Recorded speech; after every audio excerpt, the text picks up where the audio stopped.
राधे राधे आप सभी को, स्वागत है आपका इन्फोस्टोर हाउस में। I hope you all are doing very good. Video start होती है एज़ यूजुअल किचन से, क्योंकि मॉर्निंग रूटीन है जो कि शुरू ही होता है रसोई से। रसोई में पहला कदम, उसके बाद दिमाग चलता है चारों बर्नर्स पे कि चारों पे एक एक करके क्या चढ़ाया जाए जो कि काम कम समय में जल्दी हो जाए। तो यहाँ पे एक तरफ खीर बन रही है, एक तरफ बन रही है अरबी की सब्ज़ी और एक तरफ बन रही है आलू टमाटर की जो भंडारे वाली सब्ज़ी होती है, जिसकी रेसिपी मैंने अभी कुछ दिन पहले भी शेयर करी थी। अरबी की रेसिपी बहुत ही सिंपल, बॉईल कर ली थी रात को ही। मैक्सिमम काम रात को हो जाता है तो सुबह इतना वर्कलोड नहीं होता है, क्योंकि बहुत कम समय में बहुत सारे काम करने होते हैं। इसलिए अरबी रात को बॉईल करी थी, बॉईल करके छील के भी रख ली थी रात को ही। सुबह बस कट करी और सीधा छोंक दी। आलू भी रात को बॉईल कर लिए थे। होता क्या है ना, जब भी कान्हा जी को बहुत स्पेशल कुछ खिलाने का मन होता है तो मैक्सिमम तैयारी मैं रात को करके ही सोती हूँ, क्योंकि सुबह जल्दी से उनका भोग जो है, समझ लीजिए कि बाल भोग जो है वो कोशिश करते हैं कि सुबह 7 बजे तक लग जाए। और सुबह 7 बजे अगर बाल भोग लगाना है, इसका मतलब सुबह 5 बजे उठ के सारे काम जल्दी ख़त्म करके तुरंत नहा धो के किचन में आना होता है। और कान्हा जी को नहला धुला के अभी बिल्कुल विराज के आई हूँ, अब आई हूँ किचन में। और 2 सब्जी एक साथ बन रही हैं, और एक तरफ अब 2 सब्जी हैं तो मीठा भी कुछ बनेगा, तो उसके लिए बन रही है खीर। खीर तो बहुत ही सिंपल है, अपना दूध चढ़ाया, दूध उबला, चावल डाल दिए, तो वो एक तरफ बनती रहती है। और ये सब्जियां भी बहुत इंस्टेंट बन जाती हैं। बेसिकली जो अरबी की सब्ज़ी है और जो आलू की सब्ज़ी है टमाटर वाली, ये 2 सब्जियों का ना जो बनाने का प्रोसेस है वो बहुत जल्दी का है, यानी कि बहुत जल्दी से तड़का लग जाता है, तामझाम नहीं होता इसमें, जल्दी काम हो जाते हैं। आपको वहाँ लगातार देर तक खड़े नहीं रहना पड़ता किचन में। इसलिए मैं मॉर्निंग में सब्ज़ी का ऐसा ही ऑप्शन चूज़ करती हूँ जिसमें मुझे बहुत ज़्यादा समय किचन में ना लगे।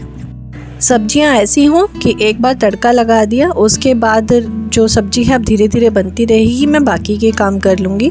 बाकी के काम जैसे अभी कान्हा जी को, अब ये तो बाल भोग ये तो है, लेकिन इससे पहले जो फ्रूट्स वगैरह का भोग लगता है, दूध होता है, ये सब चीज़ें भी साथ के साथ तैयार करनी होती हैं। तो यहाँ पे सबसे पहले ना सब्जी को थोड़ा सा फ्राई कर लेते हैं टमाटर के साथ में आलू को। तो ये अच्छे से जब फ्राई हो जाती है, कम से कम 3 से 4 मिनट, बिल्कुल इसी स्टेज पे मैं आमचूर भी डाल देती हूँ, कसूरी मेथी भी डाल देती हूँ और धनिया भी डाल देती हूँ इसी स्टेज पे। और इसको अच्छे से मिक्स करके फिर पानी जितना चाहिए उतना ऐड करके इसको ढक के रख दूँगी। अब ये सब्ज़ी फिर धीरे धीरे अपने आप बनती रहेगी। इसके बाद मुझे उसमें कुछ भी ऐड करना नहीं रहता।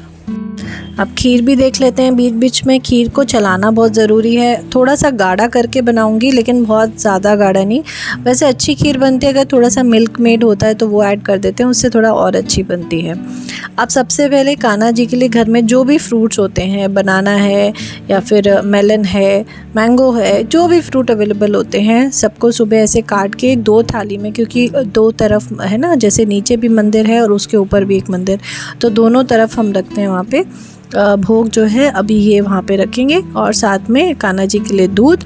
अब ये तो जो फ्रूट्स है उसका भोग लग रहा है। उसके बाद जो भोग लगेगा, जितना भी खाना आज बनेगा, मतलब जो भोग बनेगा, अच्छा खाना नहीं बोला जाता अब, या तो भोजन बोला जाता है या प्रसाद बोला जाता है या भोग बोला जाता है, अब खाना नहीं बोला जाता। तो अब ये पूड़ी एक तरफ निकालनी है, पूड़ी तल के रेडी। अब कान्हा जी की भोग थाली लगा देंगे। भोग थाली तो कान्हा जी को हम लगा चुके हैं। ये लग रही थी हस्बैंड के लिए थाली।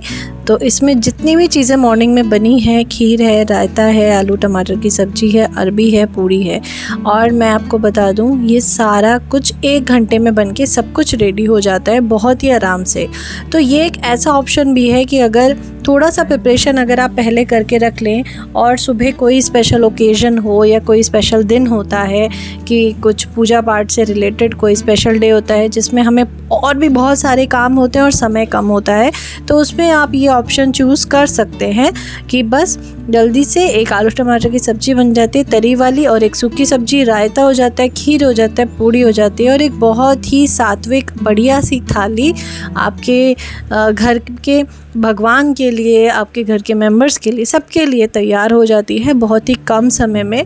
और इसी थाली को मैं लंच में भी पैक कर रही हूँ, जिससे बढ़िया सा स्वादिष्ट सा लंच भी तैयार हो जाए।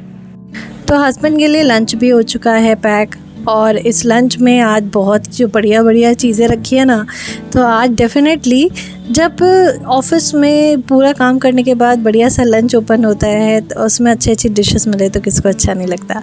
तो ये है हमारा छत पे रखा हुआ टब, और ये टब इतना बढ़िया है, क्वालिटी वाइज कहूँ, स्पेस वाइज कहूँ, ये इतना अच्छे से उसमें पानी फिल हो जाता है। इसकी पूरी डिटेल वीडियो मैं नेक्स्ट वीडियो में आपके साथ शेयर कर दूँगी, सारी डिटेल्स हैं उसके अंदर, आप ज़रूर देखिएगा नेक्स्ट वीडियो। और गर्मियों में ये किसी जन्नत से कम नहीं लगता जब इतना आपका खुद का पर्सनल एक स्विमिंग पूल तैयार हो जाता है। फ़िलहाल मैंने इस तरह से इसको ढक दिया है ताकि मिट्टी ना गिरे, चादर से ढक दिया है, आपके पास प्लास्टिक शीट हो तो उससे भी हम ढक सकते हैं। और अब जो मेरी सेकंड जो टाइम की पूजा होती है, यानी कि सुबह की तो थोड़ी जल्दी जल्दी वाली होती है, बाद में जो तसल्ली वाली पूजा होती है, अब मैं वो करने आ गई हूँ।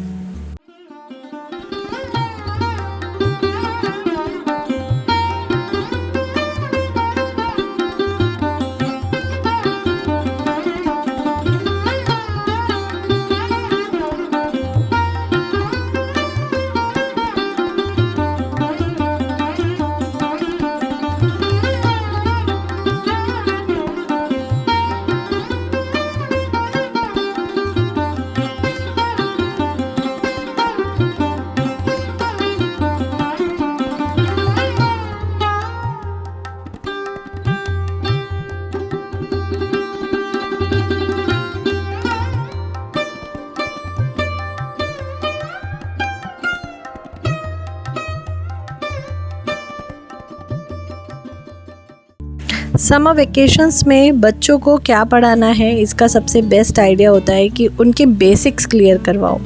मैं यही करवाती हूँ ट्यूशन में कि सब बच्चों को ज़्यादा से ज़्यादा डिक्टेशंस बोलती हूँ, हिंदी की और इंग्लिश की।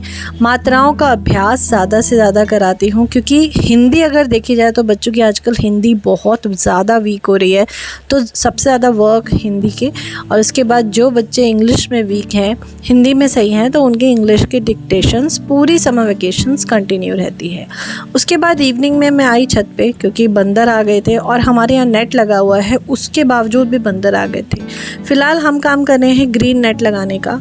ग्रीन नेट का पर्पज़ ताकि जो इतनी झुलसती हुई गर्मियाँ हैं, इतनी भयंकर धूप जो निकलती है, उससे पौधे बिल्कुल ख़त्म हो रहे हैं, पौधों की जान निकल जाती है। कितना ही हम सुबह पानी भर दें, लेकिन फिर भी पौधे बिल्कुल शाम तक मुरझाए हुए मिलते हैं, बिल्कुल डेड होने लग गए हैं। और यहाँ पे मैं आपको दिखाती हूँ बंदर क्या नुकसान करके गए हैं। सामने बैठे हुए बिल्कुल दिख रहे होंगे टंकी पे 3-4 बंदर हैं, और वो पूरा गमला जो था गुलाब का वो तोड़ गए। पूरा जड़ भी, पता नहीं गुलाब खा गए, जड़ भी कैसे खा लेते हैं समझ नहीं आता। और इतनी गर्मी में ना तो कोई फ्रूट ना कोई वेजिटेबल ऐसा कुछ नहीं उग रहा है छत पे, लेकिन जितने भी छोटे मोटे फ्लावर्स थे या कोई थोड़े बहुत बीज आ रहे थे किसी चीज़ के, बस वो चीज़ें वो पूरी तरह से खा गए।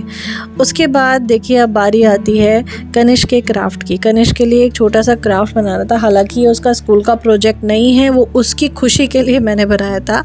उसको चाहिए था कि मेरे लिए एक सोलर सिस्टम 3D में बनाओ। अभी तक तो मैंने जो ड्राइंग में बनाया था 2D बनाया था, अब उसको 3D में चाहिए था। तो क्ले बॉल से बड़ी आसानी से अलग अलग कलर की क्ले बॉल्स ली, उसे अलग अलग प्लैनेट्स बना दिए गोल गोल करके और चिपका दिए। और ये जो शीट है, ये रेडीमेड शीट आती है मार्केट में, वो मैंने ले लिया था। तो इस तरह का बना हमारा solar system. Hope you like this video. पसंद आए तो लाइक ज़रूर करिएगा, चैनल पर न्यू है तो कर लीजिए सब्सक्राइब। मिलती हूँ नेक्स्ट वीडियो में, बाय बाय।